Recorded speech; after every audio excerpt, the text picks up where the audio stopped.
My first favorite device is a cell phone because you can do many things. One of them is to search for information quickly.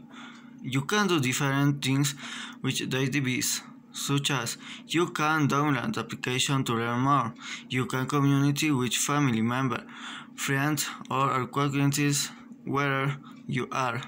You can play videos to help you understand a topic. My second favorite device is a computer because it's a tool that we will use this in many ways, like performing tasks.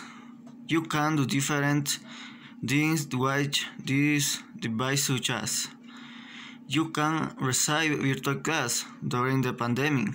You can play for a while to have fun. You can do online activities when you are in class.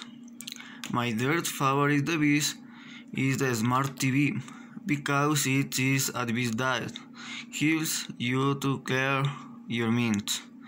You can do different things with this device, such as you can watch live soccer games, you can watch news online, you can listen to music on some channels.